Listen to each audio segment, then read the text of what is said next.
Hello students, आज के video class में मैं परम सत्ता संबंधी सिद्धांत अर्थात नेचर ऑफ रियलिटी के विषय में बतलाऊंगी। परम सत्ता संबंधी सिद्धांत में है का अर्थ है कि परम सत्ता का अर्थ उस सत्य से है जिसके आधार पर विश्व की समस्त चेतन अचेतन वस्तुओं का निर्माण होता है। तो पाश्चात्य दर्शन में मुख्यतः परम सत्ता को लेकर मतभेद है। कुछ दार्शनिक परम सत्ता यानी विश्व का मूल आधार जड़ को मानते हैं। कुछ दार्शनिक परम सत्ता चेतन को मानते हैं। कुछ दार्शनिक चेतन और जड़ दोनों को मानते हैं। और चौथे जो दार्शनिक प्रकार के दार्शनिक हैं वे इसको तटस्थ मानते हैं, यानी परम सत्ता संबंधी सिद्धांत को तटस्थ मानते हैं। इस प्रकार दार्शनिक विचारों में विभिन्न मत हैं, विशेषकर वेस्टर्न फिलॉसफी में। पहला है जड़वाद, दूसरा है प्रत्ययवाद, तीसरा है द्वैतवाद और चौथा है अनुभववाद या तटस्थवाद। पहले मैं भौतिकवाद के विषय में बतलाऊंगी। भौतिकवाद परम सत्ता संबंधी वह सिद्धांत है जिसके अनुसार परम सत्ता जड़ है। विश्व की समस्त चेतन और अचेतन वस्तुओं की उत्पत्ति जड़ से हुई है। जड़ तत्व की एक विशेषता है कि उसमें अंतर्निहित गति है और जिससे वह स्वयं को विभिन्न निर्जीव और सजीव वस्तुओं में के रूप में विकसित करता है। कुछ दार्शनिक मानते हैं कि जड़ तत्व में गति बाहर से आती है।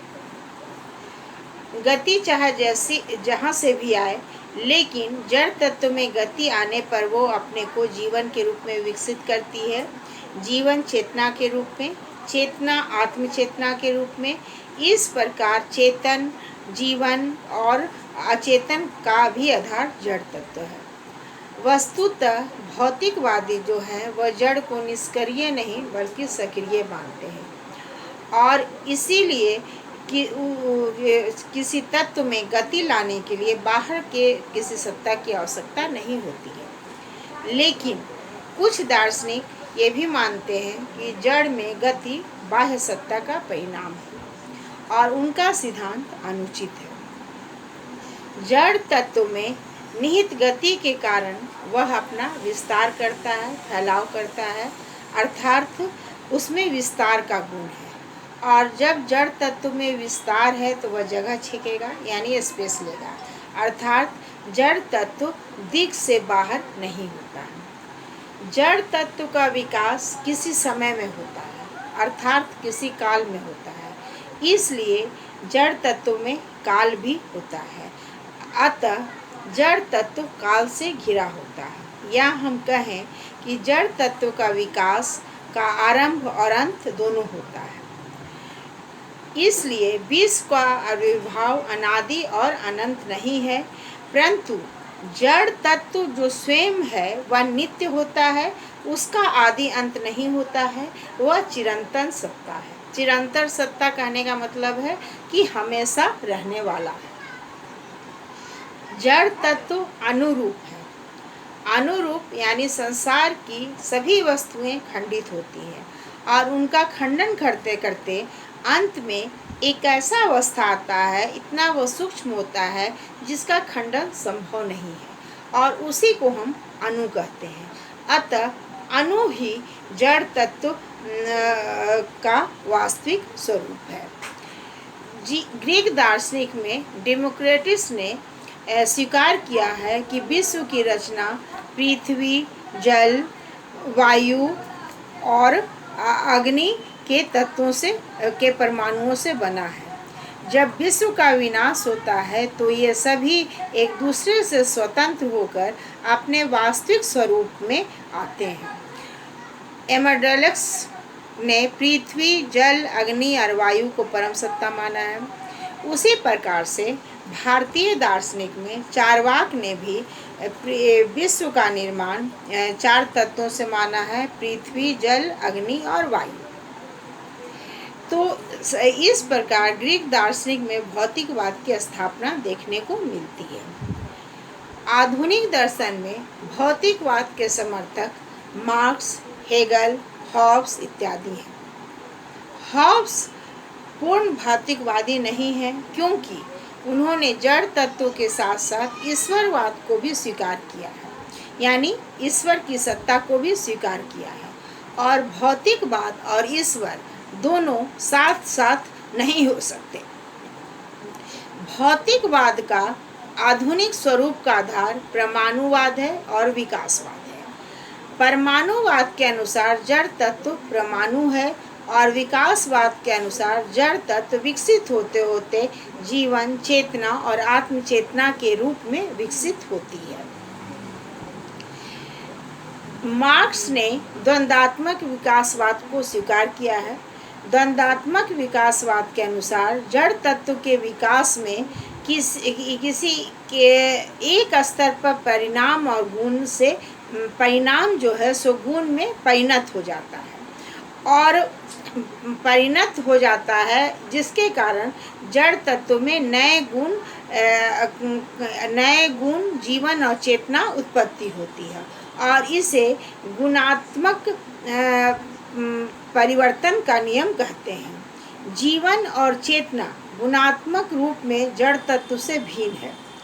आधुनिक भौतिकवाद ने बतलाया है कि अणु जो है वो अविभाज्य है। अविभाज्य कहने का मतलब है कि उसका खंडन या उसका और टुकड़ा संभव नहीं है।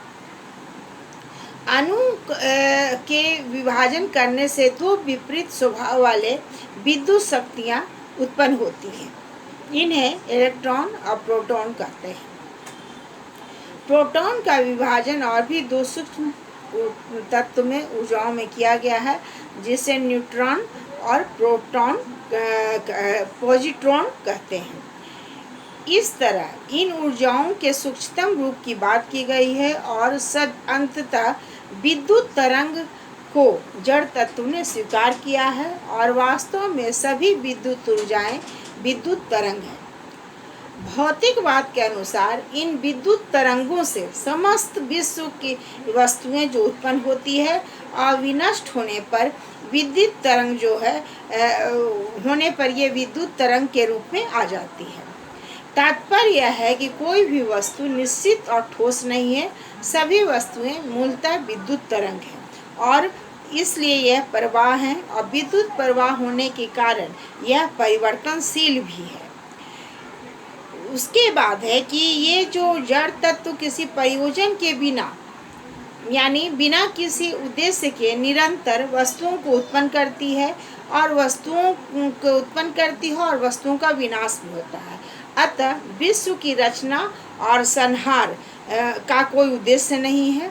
उद्देश्य चेतन सत्ता के पास होता है, अचेतन सत्ता के पास नहीं। इसलिए जड़ तत्व जो है सो निष्प्रयोजन यंत्र के समान विश्व का विकास और उसका अंत मानता है। अतः भौतिकवादी, स्वभाववादी, जड़वादी, निष्प्रयोजनवादी, अनिश्वरवादी अर्थात वह ईश्वर को नहीं मानता है। भौतिकवाद के अनुसार वस्तुएं जो है सो अमूर्त नहीं होती हैं, इसलिए उनका इंद्रिय अनुभव यानी इंद्रिय से हम उसका ज्ञान प्राप्त कर सकते हैं। अतः भौतिकवाद वस्तुवादी और अनुभववादी है। वस्तुवादी कहने का मतलब है कि भौतिकवाद यह मानता है कि वस्तुओं का स्वतंत्र अस्तित्व होता है और भौतिकवाद नैतिक और आध्यात्मिक मूल्यों को स्वीकार नहीं करता, क्योंकि वह सिर्फ सांस्कृतिकता को स्वीकार करता है। यह सिद्धांत वैज्ञानिक है, क्योंकि इसका आधार विज्ञान का नियम, ऊर्जा संरक्षण नियम और शक्ति अनस्वरता नियम होता है। ऊर्जा संरक्षण नियम भी कहता है कि इस नियम के अनुसार ऊर्जा जो है सो ऊर्जा में कमी या बेसी नहीं होती है, बल्कि ऊर्जा का रूपांतर हो जाता है और उसकी जो मात्रा है ज्यों की त्यों बनी रहती है। इस प्रकार जड़ तत्व रूपांतरित होता है, लेकिन वह घटता और बढ़ता नहीं है। अतः जीवन, चेतन, आत्मचेतन अतः जड़ तत्व ही है। हमारा अनुभव भी यह बतलाता है कि वस्तुएं जो है स्वतंत्र होती हैं और जड़ात्मक होती हैं। भौतिकवाद अनेकवादी भी है। भारतीय दार्शनिक ने भी अनेक जड़ तत्वों को स्वीकार किया है और उन चारवाक दर्शन ने भी स्पष्टतः पृथ्वी, जल, अग्नि, वायु को माना है और इन चार तत्वों से ही विश्व का निर्माण और विनाश बतलाया है। वैशेषिक दर्शन के अनुसार भी पृथ्वी, जल, अग्नि, वायु और आकाश इन पांच तत्वों के परमाणु से मिलकर विश्व बनता है और इन परमाणुओं के अलग हो जाने से विश्व का विनाश होता है। यानी सृष्टि और प्रलय का आधार परमाणु है।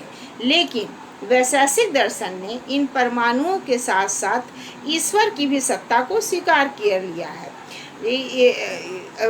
अतः वैशेषिक दर्शन अंशतः भौतिकवादी है, क्योंकि पूर्ण भौतिकवादी जो भारतीय दर्शन में है वह सिर्फ चारवाक है। अब आ जाइए इसका क्रिटिसिज्म यानी आलोचना। भौतिकवाद की सबसे बड़ी कमजोरी है कि वह जड़ तत्व के स्वरूप की व्याख्या सही ढंग से नहीं कर पाता। जड़ तत्व जड़ है, गति है, परमाणु है, विद्युत तरंग है, इसकी स्पष्ट व्याख्या वो नहीं कर पाते हैं। अलग अलग दार्शनिकों ने अपनी विचार के अनुसार जड़ तत्व को स्वीकार किया है और भौतिकवाद के सभी आधार अनुभववाद, विकासवाद, शक्ति अनर्सवा नियम है और ये नियम जो हैं सो ये कमज़ोर हैं। इंद्रिय अनुभव यानी अनुभववाद के अनुसार मनुष्य अपने इंद्रियों से ज्ञान प्राप्त करता है, लेकिन इंद्रियों की भी एक सीमा होती है और जड़ तत्व का प्रत्यक्ष संभव नहीं है। वस्तुओं के प्रत्यक्ष के आधार पर परम सत्ता को जड़ मानना कल्पना मात्र है। वस्तुएं जड़ और चेतन दोनों होती हैं। तर्कशास्त्र के नियम के अनुसार जड़ से जड़ की ही उत्पत्ति हो सकती है, चेतन की उत्पत्ति नहीं हो सकती। गीता में भी कहा गया है कि असत भाव न भाव विद्यते, अर्थात असत से भाव वही होता नहीं होता है।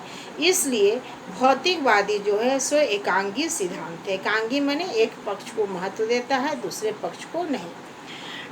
डार्विन ने भी विकासवाद की व्याख्या की है। विकासवाद से उन्होंने जड़ से चेतन, चेतन से आत्मचेतन इत्यादि की व्याख्या की है, लेकिन उन्होंने प्राकृतिक निर्वाचन, आनुवंशिकता आदि के आधार पर विकासवाद को प्रमाणित किया है। लेकिन उनके भी दर्शन में एक सबसे बड़ी कमजोरी है कि जब उनसे पूछा गया कि प्रथम जड़ तत्व का विकास कहाँ से आया, वो कहाँ से आया, तब लास्ट में उन्होंने भी ईश्वरवाद के बिना भौतिकवाद की व्याख्या नहीं कर पाए। इसलिए हॉब्स और वैशेषिक दर्शन के प्रणेता कनाद ने भौतिकवाद के साथ साथ ईश्वरवाद को भी स्वीकार कर लिया और ईश्वरवाद को स्वीकार करने के कारण भौतिकवाद का स्वरूप खंडित हो जाता है। इसलिए डॉक्टर राधाकृष्णन ने कहा है कि भौतिकवाद जो है सो स्वयं अपना खंडन कर देता है, अर्थात अपने ही सिद्धांत के द्वारा वह भौतिकवाद का खंडन कर देता है। Thank you.